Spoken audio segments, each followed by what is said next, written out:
I only work with females. I've found that working with men, it's a lot more difficult than working with females. I don't have something that I can pinpoint and say it's exactly this, but I do feel like they are always the ones negotiating on price, and this isn't Bali, like my price is not changing. Well, welcome. Thank you. It's been a long time coming. Yes. So thanks for coming on the podcast. Of course. Why don't you quickly introduce yourself to everyone who's watching? Okay. You can look at the camera. Like, should I look over here? So my name is Caitlyn. I am a marketing professional, I would say, and also create content on the side for fun. And just recently moved to New York City from Melbourne in May, which seems crazy to me that I've already been here for 6 months, just literally flown. And yeah, I feel like I've actually been watching your journey since I lived in Melbourne. Oh yeah. Which is super interesting to watch your growth as well. Yeah. And how insane, I don't know, I just feel like everything's super connected. So yeah. Especially in the same world, right? In the same marketing world. Yes. Like we talk about that, when we go to events, the marketing girlies know. Everyone knows each other. Yeah. And they all know us because of what we're doing our marketing, especially from an attention seeker's point of view. Yes. So many of them want to do it, but they're not allowed. This is so Go, tell me. This is so interesting because I always send your account as references to people that have employees and have really good relationships with their bosses, but they're like, oh, we can't post that. I'm like, why? Yeah. Give me one reason. Oh, it's not professional. It's like, well, TikTok's not professional, so no. You're gonna gain so many more leads if you just be authentic. Yeah. Just do it. I'm like, look at them. They're getting tattoos. Get tattoos of your boss. Yeah, literally. I'm like, this is the blueprint. Come on. So we met a lady from Whaler. Do you know Whaler? No, I don't think so. So they do marketing influencing. But she was saying the same thing. She's the VP, and she kept giving it to her boss, going, "These are the guys. This is the blueprint. Do this. Yes. This is what we should be doing." And they're like, "Oh yeah, but they can do that because they're different." Yeah, they're different. I'm like, no, this could be you. This could be anyone in a different format. Yeah. So no, it is interesting. Okay, well, I want to start back because I only really knew your journey from probably when you moved here. Yeah. That's when I first realized. I started noticing your content come up. But I don't really know your backstory, and I haven't really dug through it, so I don't really know it. So why don't you tell me where the content creation journey started first of all? Where did that why did you start putting out content? Because that's not normal for most people. So obviously everyone had an Instagram, and I always used to taking photos and posting them and different things like that. Everyone did, I feel. Yeah. And then I started making YouTube vlogs of cool. Myself and my partner at the time. We would go on holidays every year, and I would make vlogs, and people were like, "Oh my god, I love this!" It was more so for me to remember my trips and different things like that. They're all gone now, so don't look for them. They're wiped because they're just so cringe. Anyway, I love it. So I started making them, and then when TikTok came out, I remember there was this guy in my office, and everyone thought it was so cringe that he was on TikTok, and I was like, I kind of feel like this could be the next big thing. And even my boyfriend at the time was like, you are not posting on TikTok. Because do you remember when it was really cringe? Cringe content. Yeah, it was when she was making it. No, I'm joking. I'm joking. Yes. No, fully. No, so, it's early days. It was still pretty cringe. Yes. Yeah. So then I started posting just basically taking existing vlog content I had and putting it on there. Cool. When was this? What time frame? I think 2020, late 2020, early 2021. And then I worked in an all-female office, and I was really into fashion. And I thought to myself, surely I can get free clothes if I post on TikTok. This was my only goal at the time. So then I started posting mirror videos and that's how it kind of took off from there. Yeah, okay. And then I just would literally just post mirror videos of my outfits every day in the office. Yeah. And I remember at the time, the girls I was working with in the office were like, I could never do that you're not gonna, this isn't gonna be anything. You had one viral video and now you think you're hot shit. And I was like, no, you can make money from this. I swear you will be able to. And then now it's funny because they all come to me for advice. Yeah, so I'm like, funny. I love that. Yeah. Who's cringe now? Yeah. Me. So yeah. What was when you say you hit that one viral video, was it one viral video that sort of launched things, or was there a build up to it? How did that initial takeoff happen? It was a series of videos. So I just kind of repurposed the same content, the same outfit videos. Yeah. And then I started doing, I think I saw one of my friends, Eleni Curtis, she did a vlog, and it was day in my life as a publicist in Sydney. Yeah. And I was like, I should do that as well because I haven't seen anyone in my field. Yeah. At the time, I think I was a 23-year-old manager of a marketing agency. Okay. So that sounded the title Sounded sounded fancy. Yeah. So I was like, okay, surely I can build some clout here. Yeah. So then I just like basically started introing my videos with that, but incorporating like the outfit element of it at the start because I knew that's what people were coming for, and tried to like diversify myself a little bit more. But yeah, it was like maybe like 4 or 5 videos. Yep. And then, yeah, from there I just tried to like broaden and become more of like a lifestyle creator, I would say, than a fashion creator. Yeah. In hindsight, I probably should have just kept going with the fashion. Yeah. Why is that?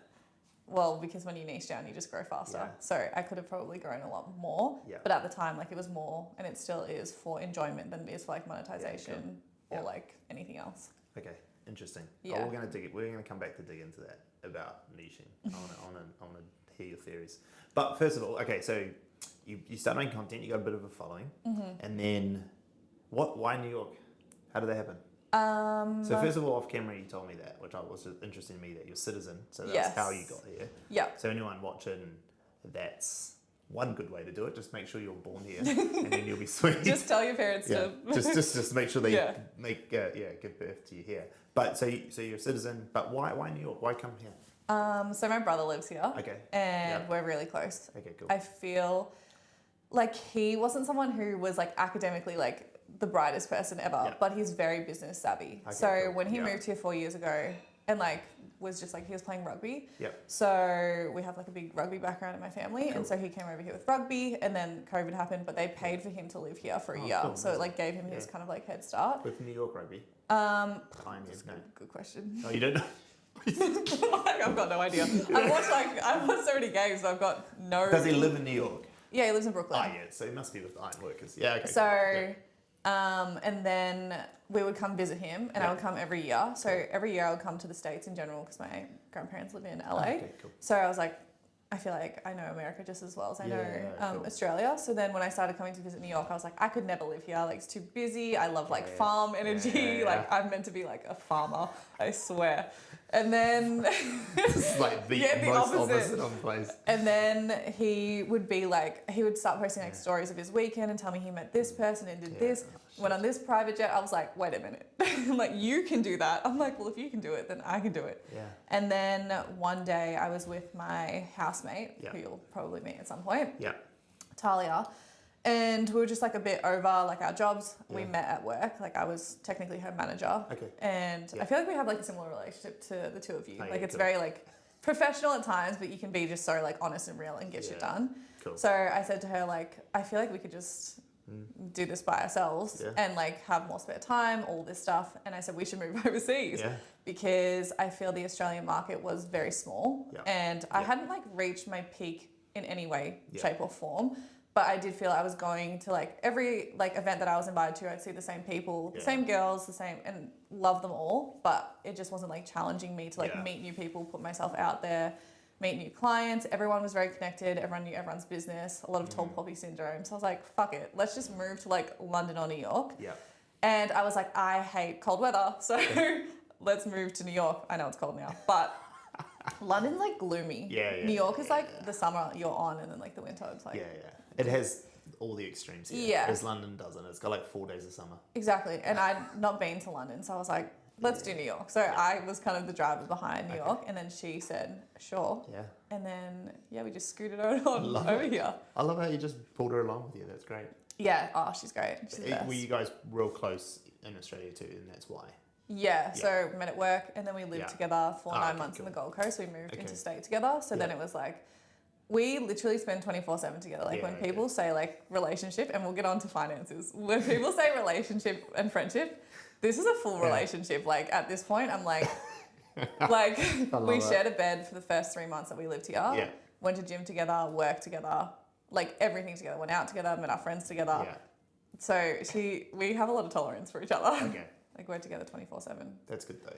Yeah. You kind of need that when you're trying to do this sort of thing. Yes. So like, because how old are you now? 24. Yeah, so I was I was 21 when I first moved to Australia from New Zealand, and I sort of took the same approach. Like, just we had a 2-bedroom place. I think there was 5 of us living in it, and my brother and my cousin and friends and stuff. And all our mates would stay. Everyone pitched in, but like the ones who were closest to you, you had to you just had to deal with all the shit. Yeah, it's like family. Yeah, It's you like just have creating to. your own like little hub. And you don't get like a option of, oh, I don't like this, so you can't do it. Like, it's like, no, like, you just got to deal with it. Yes. Like, you two are living together. They have their You just quirks, make you it have your work. quirks. Yeah. Yeah. And yeah, it's really interesting though, because originally I was meant to move with my partner at the time. Yeah. So it was like the dynamic was the three of us. Okay. So then when we like separated,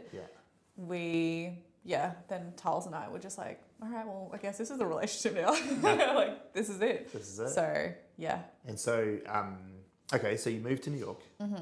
And what was the original goal that you came with? Is that still the same thing? No. No, I didn't think so. Absolutely Tell me not. what it was originally. What did you think was Originally, going to happen? so both of us are freelancers. So Yeah. originally we were just like, oh, let's just freelance. Like, Yeah. this is fine, all of this stuff. But I think moving to New York specifically has made us realize like the market here, Yeah. like there's almost too much to learn that it would be stupid for us to just continue to freelance. Yeah. So in that capacity, like I would 100% explore corporate America at some point, and I Yeah. definitely will. Yeah.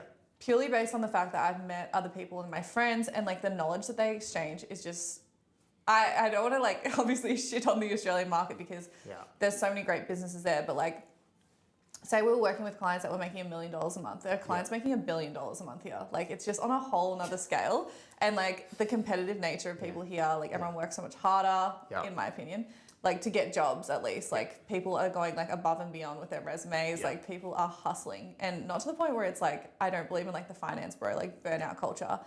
But the company offers you so much value at the same time. Yeah, like yeah. so many of my friends who work at companies have like shares in their company, and they offer incentives and percentages. Yeah. And I just feel like you don't find that kind of culture Not really at all. anywhere in Australia unless you're working like in tech. But it's like kind of rare that you meet someone and they'd be like, oh, I work in tech. Yeah. Whereas here, everyone's like, I work in tech. I'm like, Everyone was in tech somehow. yeah, I'm like, Yeah. how? What do you do? Yeah. Or What like, does that even mean? I work in Web3 and NFTs. I'm like, Yeah. okay, sweet. We've noticed the same thing here since being here, that like just the level of knowledge and the way that they talk. And I think it's mostly around specialization. Like we think specialization in Australia and New Zealand is like one discipline, Yes. you know, whereas they like break it down right. Like, you know, like we went to Ad Week. Oh, And, yeah. You know, there was like guys who were just talking about programmatic marketing in podcasting, local podcasting, just that. Yes. Like that tiniest little niche, like running ads in only one type of ad. It's so interesting. Not even though. all ads on podcasts, just one programmatic ads. That's it. Yeah. Fuck. It's just so, like, there's so many, just so different. Yeah. Like, There's just a level of knowledge here you'll never get. I think that's quite interesting about what you say about going into corporate America. So I want to touch on that a bit. So you think, because I've seen that on some of your posts recently, like you've been talking about at some time I want to do that. What does that look like for you? Like what do you want to do there? I feel that I wouldn't want to do anything related to like what I do now. Yeah, So okay. like TikTok Interesting. strategy or marketing strategy. I probably more so want to learn. It's almost like I don't even know what I don't know. Yeah. Do you know what I mean? Like, exactly what you mean. There will be so many people I meet and they're like, oh, this is my role and I do X, Y, Z. I'm like, that would be so good to know. And I'm only just learning about that that's a role. Yeah. So I feel it would have to be more like analytical and less creative, because Okay. right now, like my job is very creative. Yeah. Coming up with concepts for different like brands and things and working on projects. But if I was to go into a role, I'd probably want it to serve as a more like analytical perspective. Yeah. Or I've like been definitely looking at the fact of like, okay, can I make more connections here? Like, how could I do that? Could I be like a PA to someone who is running like a really good like VC firm, for example, Cool. or doing something incredible in the space, and then like meet people through that, learn through that person, you know, whatever it might be. Yeah, So that makes sense. it's just all very. You just don't know what you don't know, right? Just take Exactly. opportunities and see where it takes you. Okay, cool. So then you talk about what you're doing when you came in the first place. What is it now? What's it turned into? What do you do day to day? What do you do? Yeah, what do you do? So I am technically like a TikTok strategist slash marketing girly. Yep. Love it. So I work with like brands and creators to come up with concepts for their TikTok. I do everything like organically. So like my approach is 100% organic. I don't run like Spark ads or TikTok ads. Nice. And yeah, basically just come up with a whole TikTok strategy, how it's basically integrated into the holistic marketing strategy. Yeah. For context, like I used to run paid advertising Yeah. in my like earlier marketing career, and also email marketing and SMS. So I think at times it does give me an advantage when I am giving them like TikTok ideas because there's a broader purpose. It's not just like, oh, this will be funny. It's like, okay, well, we know you have this promotion rolling out in email marketing, so then it'll sync up with the TikTok and everything will like speak to each other. And then I work on like projects and different things with like, I guess, bigger businesses that can't like hire me as like an ongoing strategist. Yeah, okay. Yeah. And in that role as strategist, is it just strategy? Are you just telling them what to do? Are you making content with them? No. Just telling them? Yeah. Basically, I come up with all the concepts and execution and put a lot of references in there. Yeah. You guys are in the references a lot. And We'll send you an invoice, it's fine. You're like free for free. Right. And I'll just basically say like, these are the concepts, and then they can like choose to execute them. Cool. I am very selective about who I work with because I don't think that everyone can create content. Yeah. I think it's really like ignorant to think that everyone is going to be a really good content creator and everyone can go viral or, you know, grow their channel. Yeah. I think it takes like a certain dynamic, a certain type of person, and also a lot of motivation because a lot of the time, like you can lead a horse to water, but you know, 100%. like if they're not going to roll it out or execute it in the way that you envisioned or imagined, they'll be like, why isn't it performing? You're like, because you didn't do it right. So there's a lot of like, I guess like teething issues in the first, like, or like teething in the first 2 months for them to get their head around like, what is TikTok? What do I look like on TikTok? All of that jazz. So that's the sort of level of client that you're working with at the moment, is that they're going like, what is TikTok for me? Or it's about they've tried 50-50. Okay, yep, tell me. So I've done projects with brands, for example, like with like Redken and like L'Oreal Professional. They're obviously more on like the corporate side, and there's a lot of restrictions, and my involvement is basically advising how to engage like creators, because a lot of the time I'm sure you'll see ads and they're like, well, you should use this like 2% retinol because blah, blah, blah. And I'm like, this one brief doesn't fit 6 creators. So like, let's work out a way that we can like maximize like you're paying these like creators maybe, you know, so much money. How can we actually maximize the efficiency of the ad? And so I'll work on them with like the ad side and the influencer side more than like, this is what you should post on your own brand page. Cool. And then I have like smaller Australian businesses that are trying to just like basically drive brand awareness. And then I work with like a handful of creators who are trying to be influencers. Yeah. And when you say the small Australian brands, is that Australian brands trying to be here, or is it just brands that you knew in Australia already that you're still working with remotely? It's mainly brands in Australia that I was already working with, but a lot of them are launching like internationally, like for example in like London and different things, and then they'll eventually like expand to the US. So it's like a good bridge at the moment. Yeah. And it doesn't really matter though, right? Because today's world, you can work anywhere. Exactly. And work with anyone. Yes. Yeah, okay, cool. And tell me about like from a pricing perspective and just like a business perspective. Like, let's say that you're talking to like the bigger brands, the corporate brands. Like, how do you charge for that? What's your model for charging for that? So mine is like pretty much flat rate. Okay. It's available like on my Stan store, so it's like out for the public. So that LinkedIn thing the link in your bio. Yes. Those pricings. So those are for ad hoc calls. Okay. The prices are only like that because I felt when it was lower, I would attract a lot of people that wouldn't take it seriously and would just like want like to go viral straight away. I'm like, that's not really like how it works. Like you don't just go viral once and then like you have a platform or a community. So I worked actually with someone, one of my friends, Rhiannon Joyce, who works at Shameless Media in Melbourne, and she is honestly like the best person. She basically reached out and was like, I want to help you like with your pricing and with like your structure and everything. And she was incredible in assisting me because obviously I'm still very young and in the industry. It's like working out what do you charge. I also had like preconceived notions of what I should be charging from my previous agency. And their rates, you know, they might be higher than most agencies in Melbourne. So I guess my idea of what I should be charging was very skewed. So it was really great for her to basically come in and be like, you need to be doing this. It's like great. It was like big sister energy. Good. But in terms of like what I charge, it would just be on a flat rate, whether you're a small creator or whether you're a big business. Like I'm not one of those people that changes it depending on like who has budget. Because I think a lot of brands or like agencies used to do that, and I would be like, I don't know. When you say on a flat rate, is that a flat rate per job or a flat rate per hour? Depends on their deliverables. So I have like 2 packages, and basically you can come on for like fortnightly calls and ideation. And I'll give you like all my ideas essentially. And then there's like one that is like, it would be like 50% more. I'm not very good at maths. 50% more, which is like a weekly call.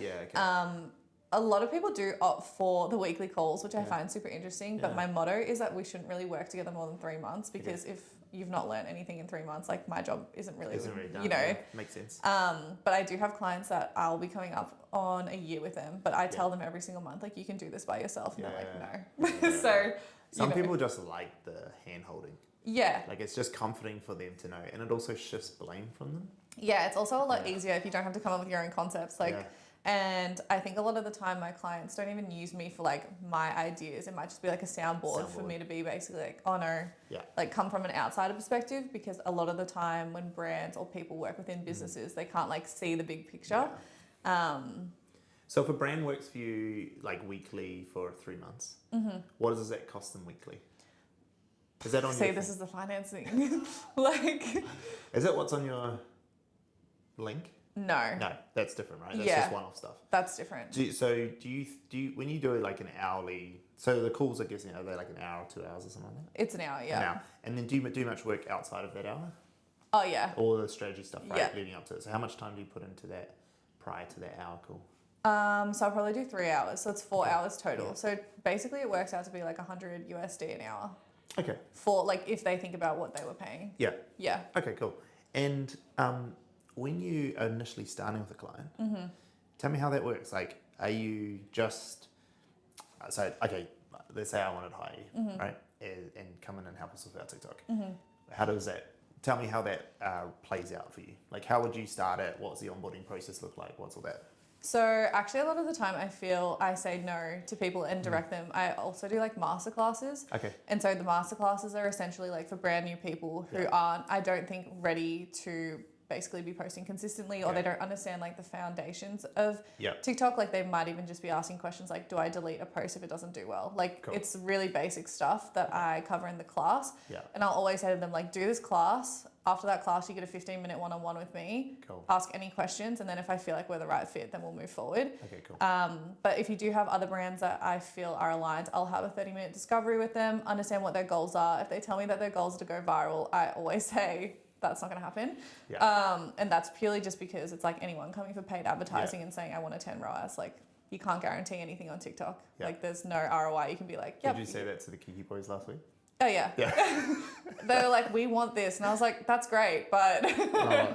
So they'll like come and say like, I want X, Y, Z. And I'll say, what does that look like short term and long term? Do you have someone who can execute the content? How will this actually work out? Like, are you willing to like basically put in like the hard yards for the first like 2 to 3 months, and then they get onboarded? They get the masterclass when they get onboarded as well, so that they can understand the whys behind everything I'm recommending. So they don't say like, why should I be doing location tags on this video but not this video? Like they will really understand like all the crux of it essentially. And then they get like an Asana onboarding link.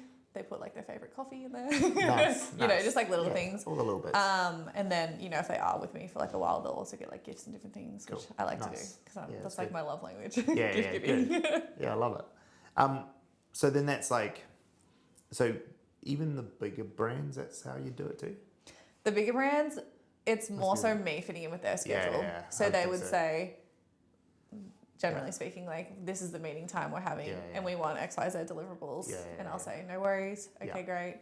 And then I'd come to the meeting with all of the ideas / recommendations. And then it would be more of like a soundboard and then like a wrap up email. But that's more project work than it is. With like project work, do you price it based on deliverable as opposed to time? I do it based on time. Okay. Yeah. So you work out the time it's going to take for the deliverables and based on that, or do you just do charge up? Like I start my clock, I'll start working, I'll stop the clock, and then I'll charge you for that. I think it's kind of difficult when you're in like a creative industry. That's what I thought. But I definitely feel I undercharge a lot of the time. But that's because I'm like, am I really sitting here for an hour like thinking? Like, I don't know. Yeah. So I'll always give them like the quote and say like, this is what it is, and it won't be anything more than this. And then they approve it. Cool. And then I go back and like work. And I might quote them for 10 hours and it might be 15. But I would rather do like a really great job to build that relationship than to just be like, 100%. Get a buck, you know? Yeah, exactly. And you're probably happy with the 10-hour contract anyway. Yes. Exactly. I mean, $100 an hour is pretty good for someone who's worked in Melbourne. Yeah. Absolutely. Like, it's not terrible. No, absolutely not. Yeah. I mean, it doesn't go far in New York, but... No. But like, it's about a day. Yeah, so, about a like, day. that's good. Yeah. Oh no, that's really interesting, and I think the reason why I find it interesting is because as freelancers or people working for themselves, especially when you move to a new country, it's so hard to understand what to charge. Yes. And we've been having the same conversation as ourselves, like what do we charge here? And I mean, I think we've landed on what it is that we need to charge to allow us to grow here.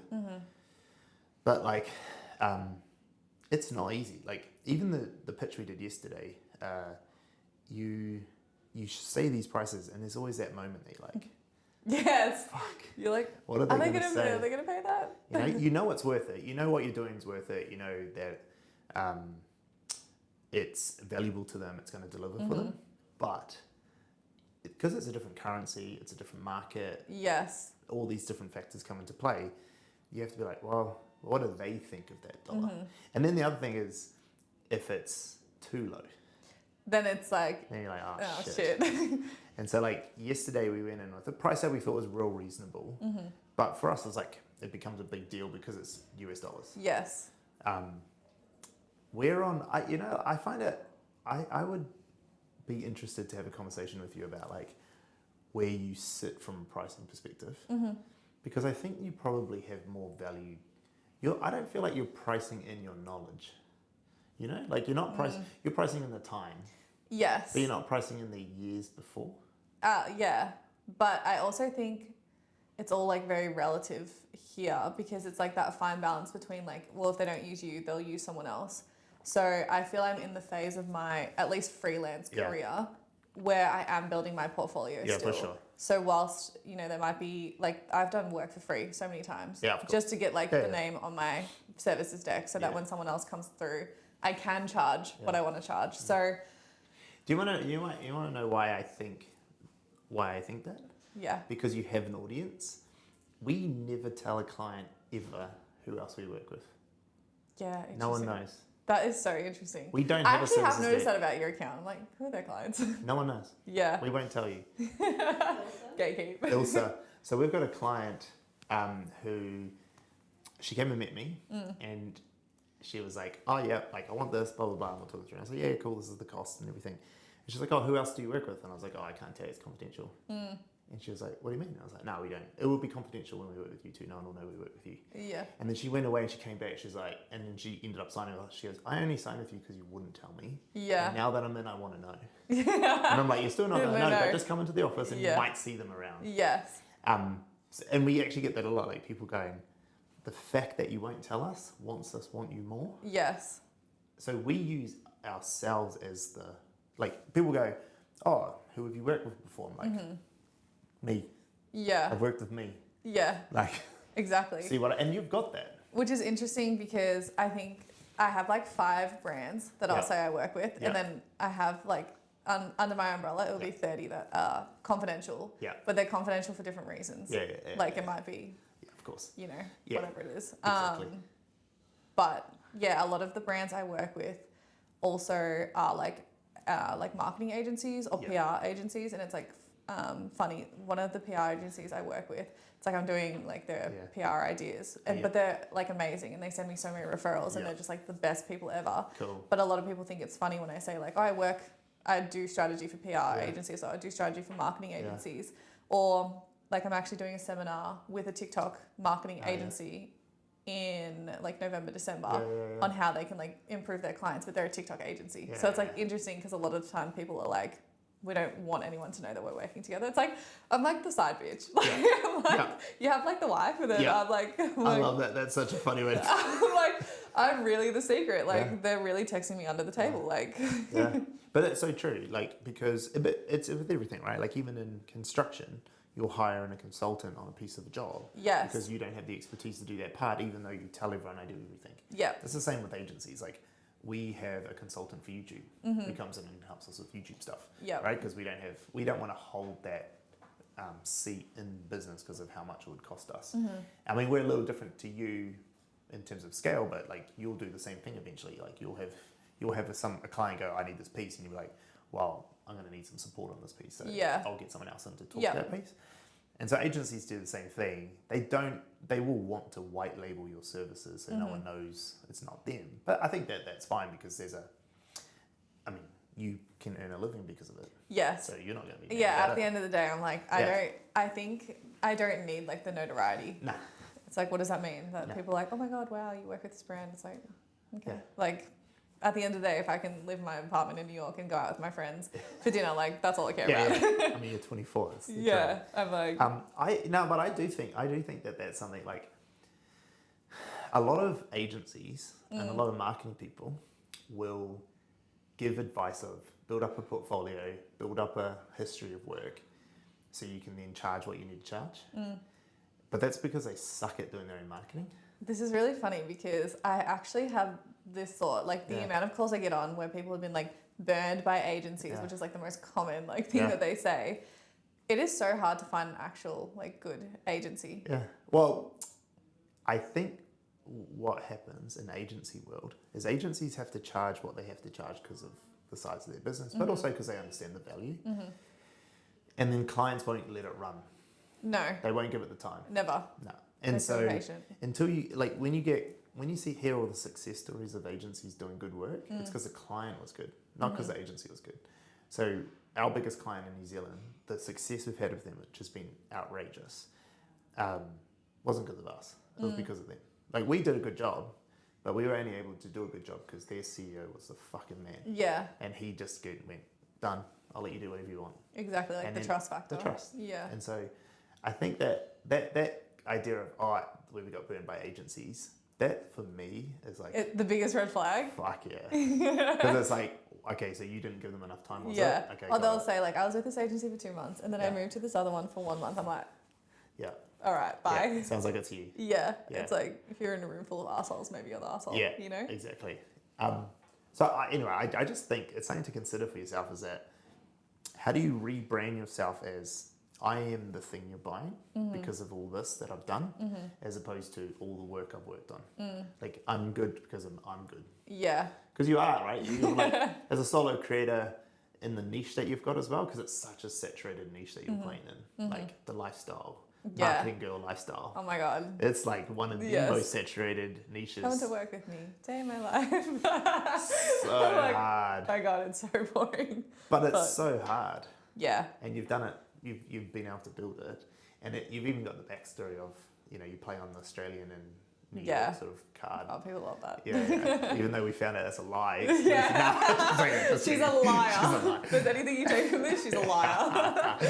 But I think like to give you an example of like, not to like throw it in, but like we're looking at our strategy piece that we do. So the way we price our stuff is we do strategy and onboarding, and then we go into retainer because we do obviously ongoing strategy for everything, but we do production. We execute for the client too. So we do all the content creation, the scheduling, we'll manage the creators, influencers, the whole thing. Yeah, wow, like end to end. Yeah, we'll do the whole bit. Yep.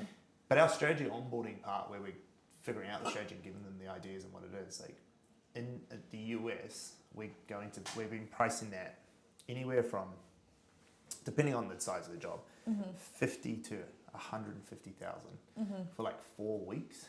Hey, 4 to 6 weeks.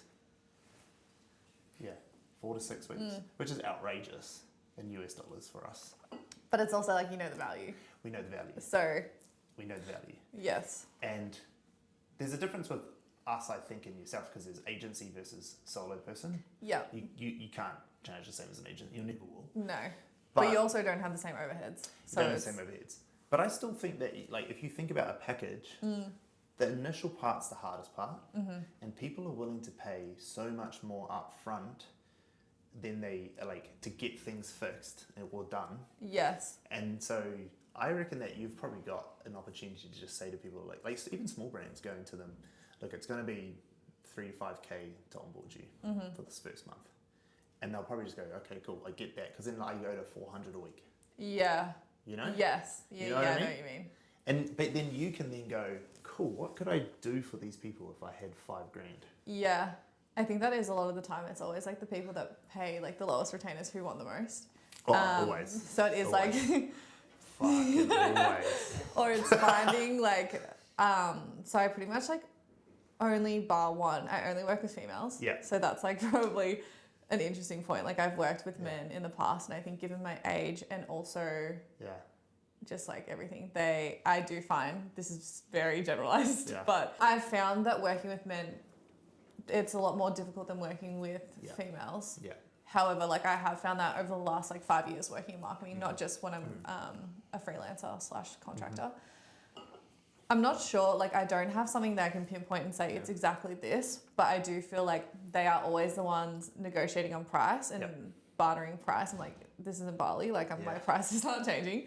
And a lot of the time are very like demanding and require a lot more effort, I think, and play the blame game a lot more. Yeah. And that's a massive generalization because It obviously is. there are probably really good Oh. male clients that you work with and have. Of course. But gender plays a big role. And it's not always just like pure gender, but it's like masculine and feminine personality types. Yes. I think is more aligned what it is. Like, you know, like masculine personality types, which usually is gender based, but isn't always. There's females definitely who have a masculine energy or masculine personality.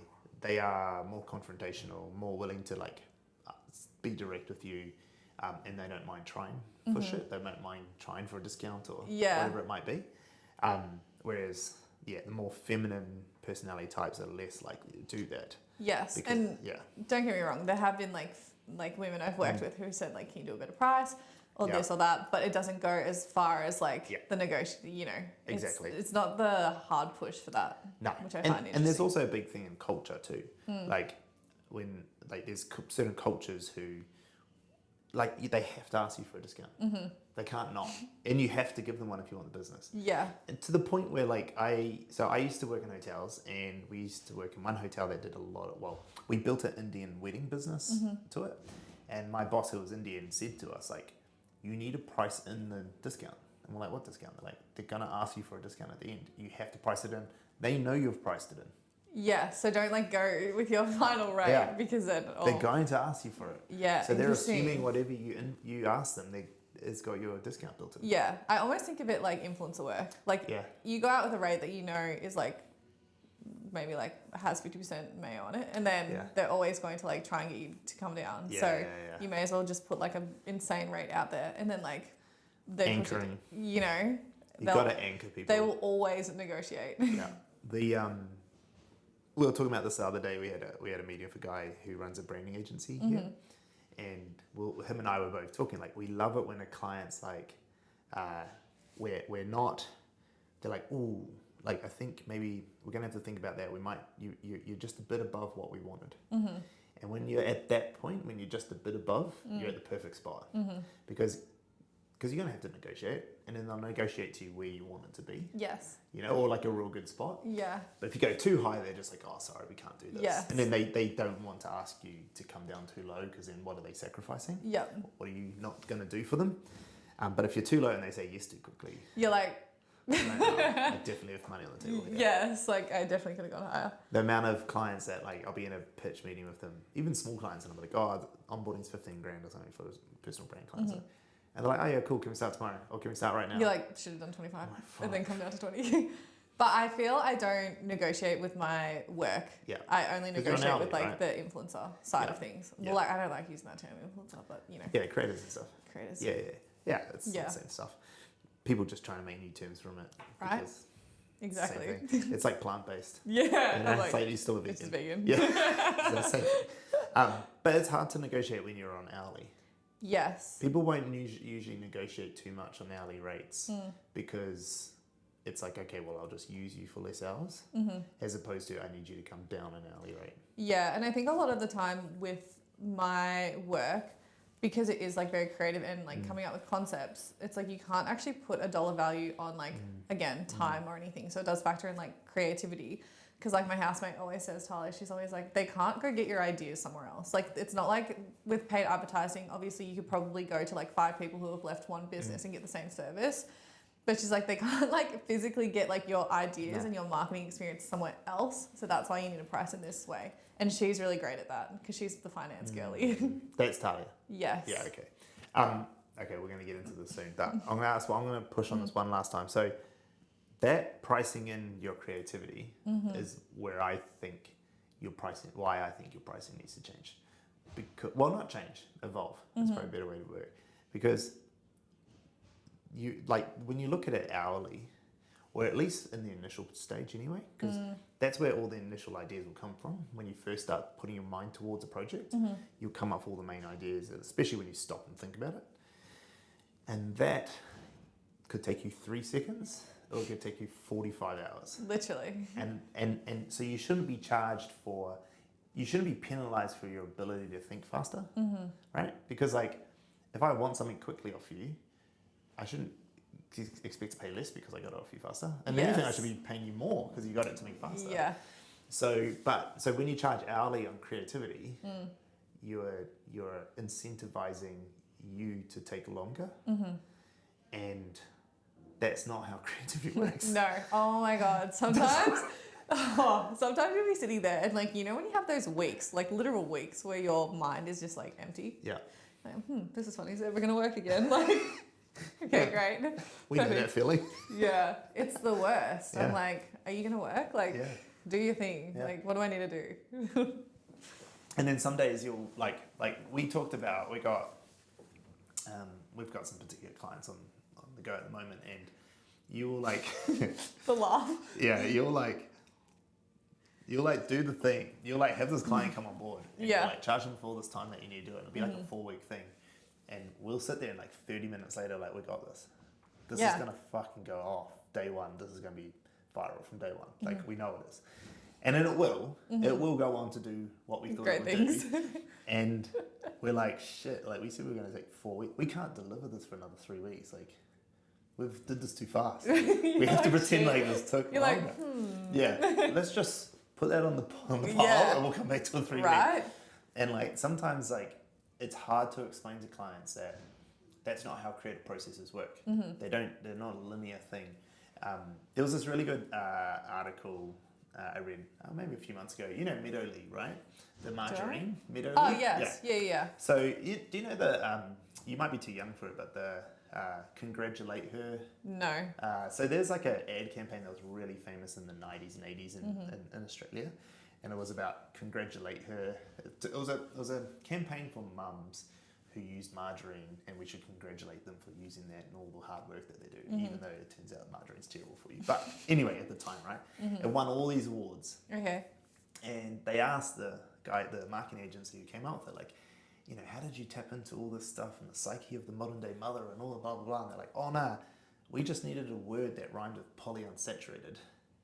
Oh, and so we came up with congratulated, and we wrote this jingle, and it won all the marketing awards. And they're like, it took us like 4 seconds. That is so good. And it was like one of the biggest things. It was Meadow Lee's like biggest ad campaign. They ran it for like a decade, Oh my God. if not longer. That's how big He it should was. have got a pay rise. Yeah. Like, Well, they were an agency, so they got paid huge money. fat check. And it was the 80s and 90s, so it would have been millions. Yeah, wow. And it took them like minutes. That's what I mean. I also feel sometimes best ideas are like so quick. Yeah.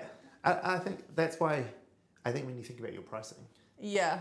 that's why I think you should think about an upfront fee.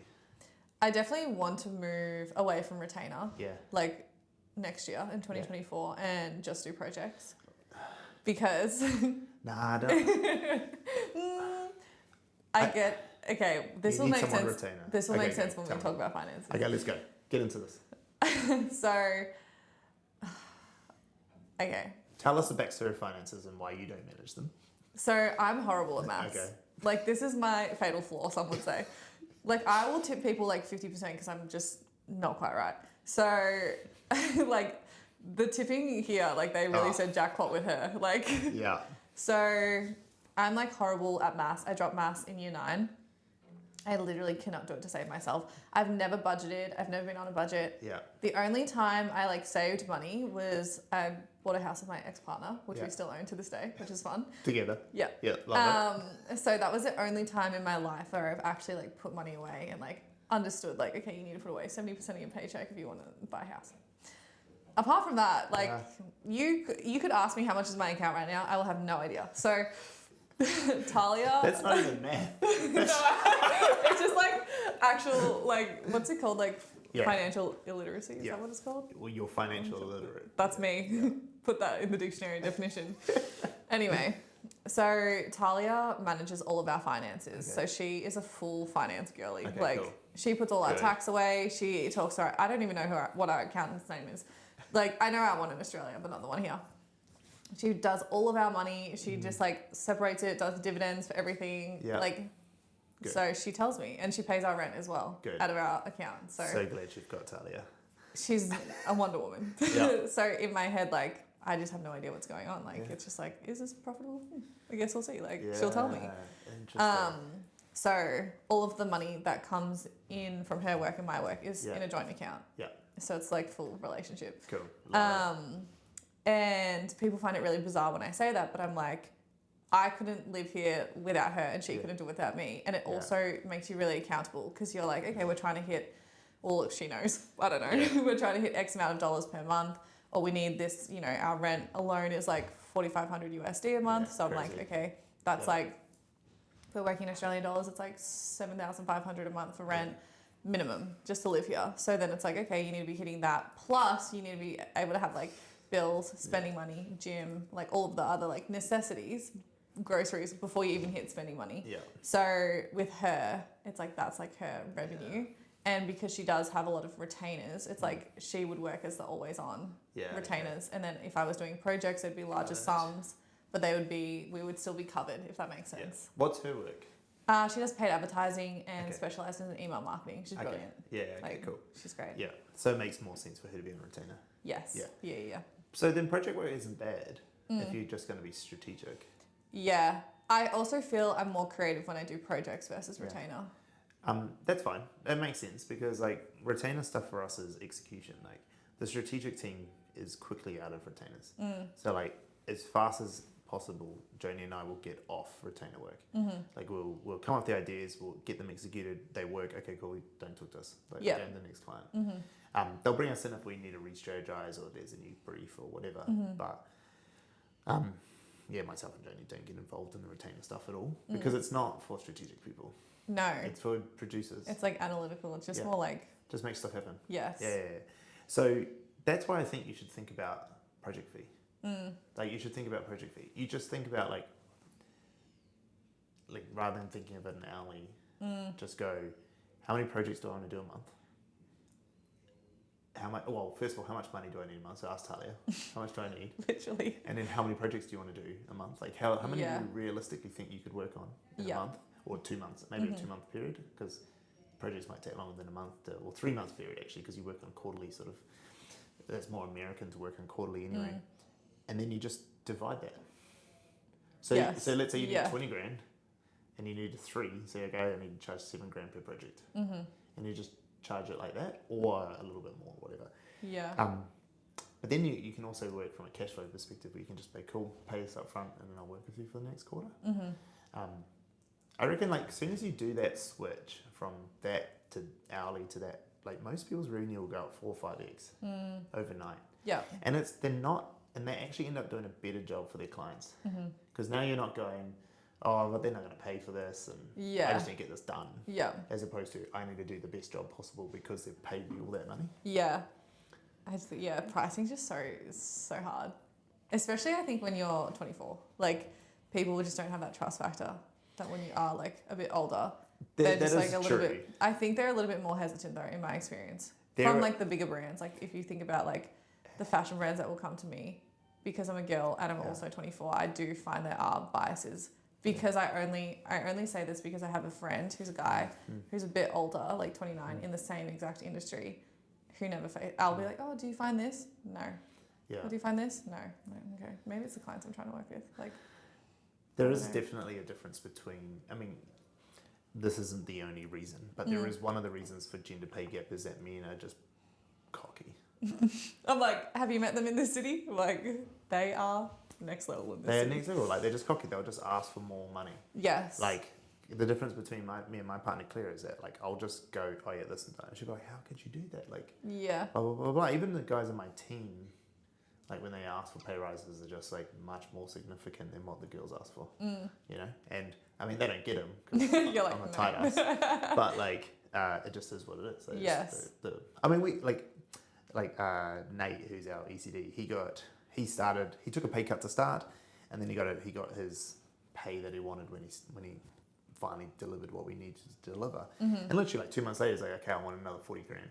And I'm like, not gonna happen. Like, he's like, no, I deserve it. So yeah, no, I think it's definitely, there are some people, like, men are more cocky, but I think in your case, I think it's going to come with experience of what you can, when you can charge and what you can charge, and I just think you're on a journey to learn that, and you'll figure it out. And my advice to people who are on this journey is just like every next client charge more, just charge more, because you'll get more confidence as you go, right? And you'll be able to charge more.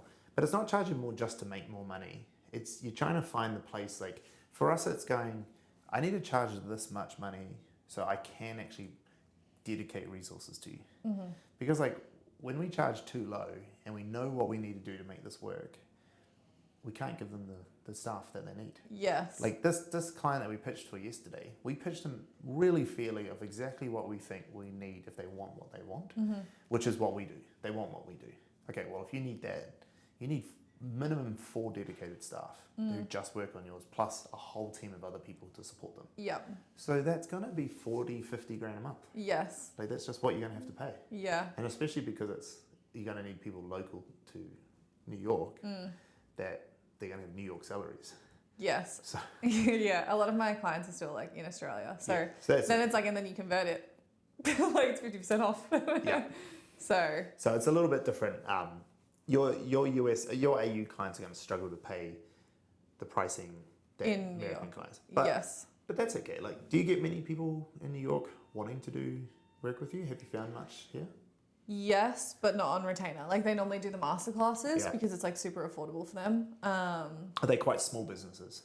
Yeah, sort of or startup? creators. Creators. Yeah. Creators. Okay, got it. How do you go out and get your clients? I've never pitched to a client. They all come to you. Yeah. Yeah. And have you ever, like when you say they come to you, they come in through your TikTok? I think the breakdown at the moment is pretty much like 70% TikTok. Yeah. And then, let's see, this is me maths. Yeah, like yeah. 10% referrals, and then the rest is normally LinkedIn. Yeah, okay, cool. Yeah, cool. That's what I thought it might be. I would just say that you should, like my advice would be, how do you start to change your brand on all platforms to someone who works with proper brands in New York? Yes. Like how do you start to change it, even if you're getting a couple for the portfolio that you're not really charging for, but you're doing it for the exposure. Because the brands here, like one of our clients here, he told us, he's like, Stan, so he's a consultant house, e-commerce brands, and he brings us into these brands to do the TikTok. And he was telling us, Stan, if they a turnover less than, like if their revenue is 50 million or less, they're not a very good brand.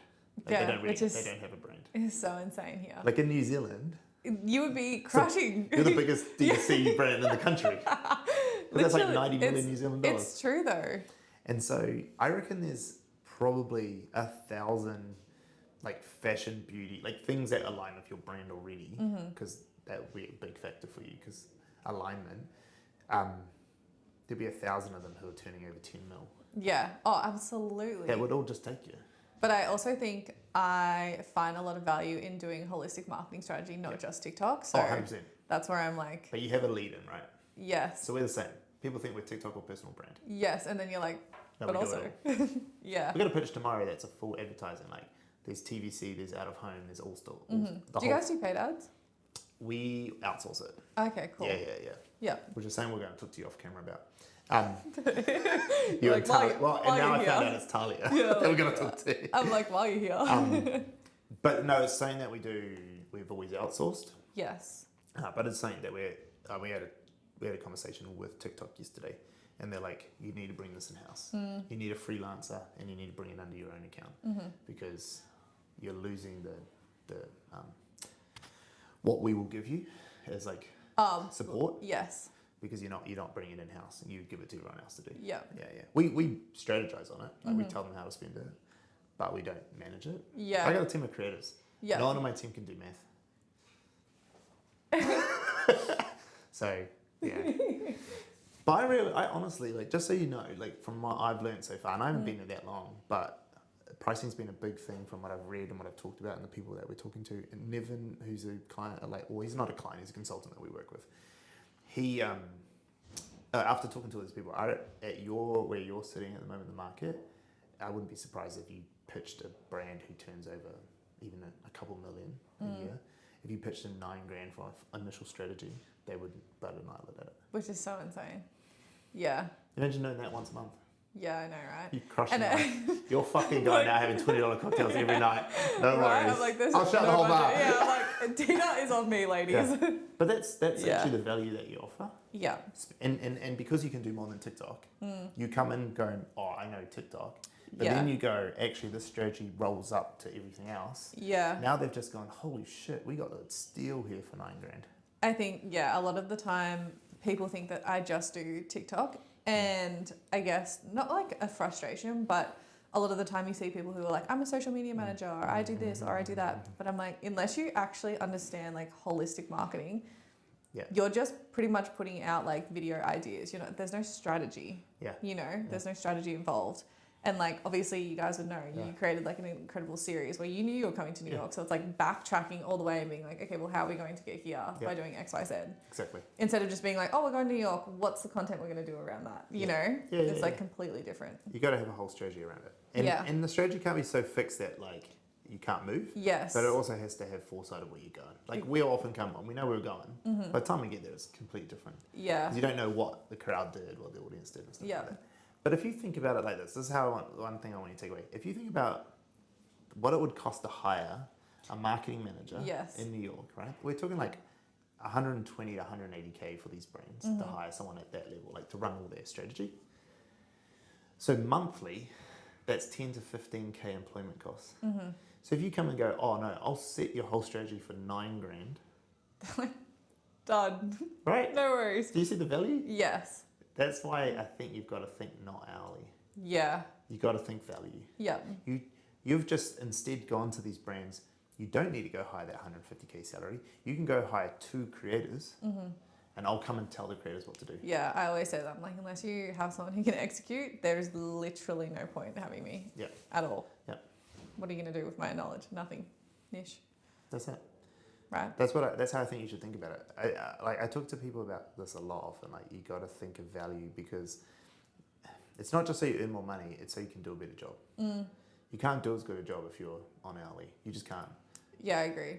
But you also spread yourself way thinner because you're trying to acquire more customers or like clients. Exactly, and then also you might be going like a resentment can build up.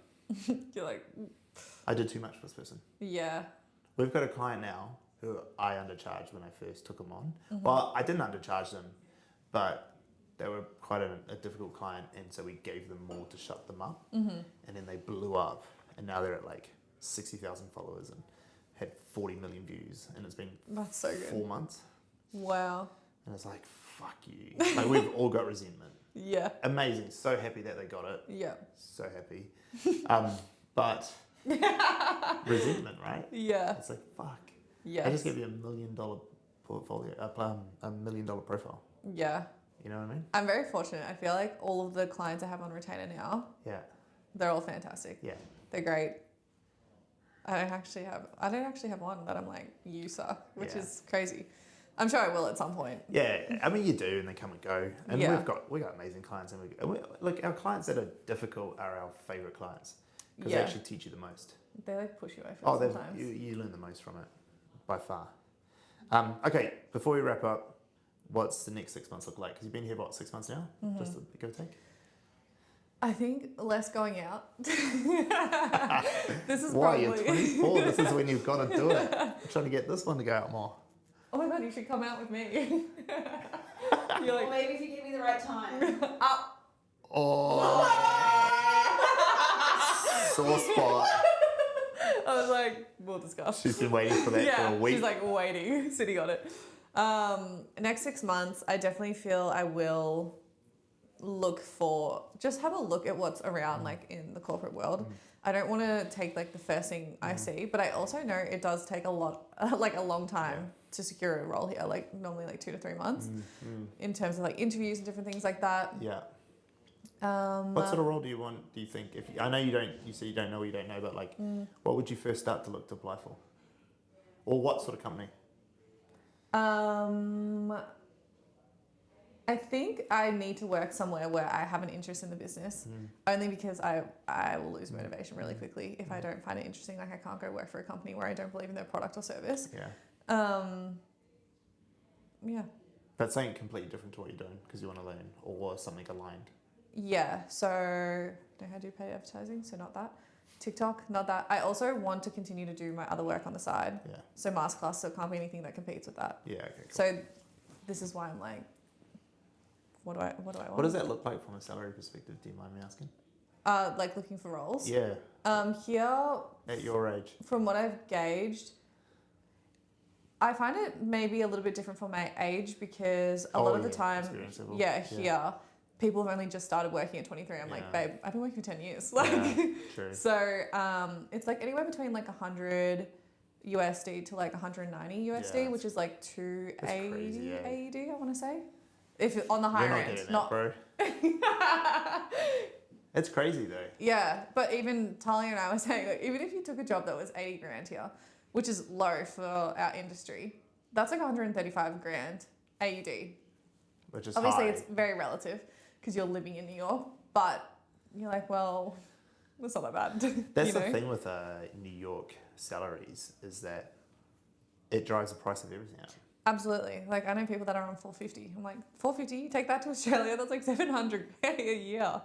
And you work in marketing. Like my executive creative director, Nate's like, Stan, I could get $500,000 without even trying in New York. Right? It's insane. And I'm like, you're not getting that from me. Yeah, you're like, well, that's good for you. See you there. That's actually one of the things that we're going to find the hardest. Like, so we want to come back next year, and Joni obviously wants to come back too. She's not going to let me leave her back in New Zealand. No, right? But even taking her salary, which is a good salary in New Zealand, and converting it to US dollars isn't enough here. No. Just enough. Just probably. for the cost of living. It's just probably enough because it's her and her husband. And so until he can find work and do his thing, she's going to, I mean... Okay, breadwinner. She's been doing that for 3 years, I suppose, so it's no different. But 5 years. You're like generous. Yeah, she's the sugar mama. Yeah. But then it's like, well, can the business afford that? Yeah. But if you have clients that are paying your rates. That's why we have to get clients. Yeah. Everything is so relative. And I think that's the biggest thing. Like I do what I spend in a day sometimes. And people will be like, I just do it for controversy. People will be like, as if you spend 500 AUD in a day. I'm like, yeah, because I did all my admin shit in one day. Whereas like you might have days where you spend, like today I'm doing what I spend in a day. It'd probably be like max $100. I'm gonna tell you what. This is for camera. We should do this as a TikTok actually. This is quite funny. On my 1A. So we have spent, since we've been here. Oh my gosh. How long have we been here? 4 weeks. 4 weeks. We've spent, plus the initial piece, we've spent 60 grand. Yeah. New Zealand. So that's about 30. Yeah. So what's my salary, bro? You're like, just hire another one of me. We've averaged 700 a day. Yeah. New Zealand dollars, that is. Which is funny that you say that because I'm like, yeah, that seems like that's what it is. Because It like, is what it is. for We haven't example, been like outrageous. even with our apartment, we had to pay, because we didn't have credit scores, we had to pay $10,000 to get a virtual like guarantor just for our apartment. And then you have your Lost money. Yeah. Then you have 1 month deposit and then your first month's rent. So it's like, okay, you've just spent 20 USD between like the two of you in one day. I'm like, that's funny. Remember that time I sold my car and thought that would be enough? Like, it's just So crazy. wait, that 10 grand guarantor's gone. Yeah. Who did you pay it to? It's a third party agency and they like take care of all of it. So, because you need guarantors. So like if you don't make 40 times the rent here, you need a guarantor that makes 80 times the rent. And we were lucky actually. We didn't have to pay a broker's fee and it covered our security deposit. So a broker's fee, I think, I'm probably going to butcher this. It's like 10% or something of your yearly rent. That's just gone money. Like when you get a rental. I don't know if it's 10%. It's something along those Let's lines. just buy a place. Let's just take a big fat loan. I think it actually would be cheaper. Genuinely. It's crazy, eh? This is why Kiki take off for people like this because I agree. you just sublet, you just go in and pay the rent. Yeah. And you could just bounce around sublets. And I wish I believed more people. Like, I would watch TikToks and people be like, New York is so expensive. And I would be like, yeah, like, it's expensive. Until you're actually here, it's astronomical. Like, you actually cannot even imagine paying, like, $13 for a coffee, like, AED. But it happens. Like, we got charged $8 for a black coffee the other day. And, like, $8 plus tip. I'm like, that's $9. Okay, that's $14.50. I'm like... There's a big part of me that, like, is really in turmoil right now. And then the other part of me is going, no, what we're pitching to clients is, like, it's worth it. Like, it's worth it. The pitch we've got tomorrow will cover you and I here for a year. Like, you know what I mean? Like, the prize is so big here. That's why it's worth it. And I also think you're paying for you are paying for the lifestyle in terms of, like, who you meet, the things you get to go to, all of that jazz. Like, access to stuff. Exactly. But yeah, that's crazy. It's crazy just the extra cost, eh? Anyway, this is getting well and truly on. This is like an hour and 20 minutes now, eh? Yep, 110. 110. 1:05. You just cracked an hour because it was early recording. Ah, okay. So, anything I should know before we go? no, I don't think so. Cool. Well, thank you for coming on. No, thank you Appreciate so much for having me. It's No, like a that's long good. time coming. Yeah, it has been. Well, we can chat off camera now. This is going to die on us again, probably. Cheers. Cheers. Bye. See ya.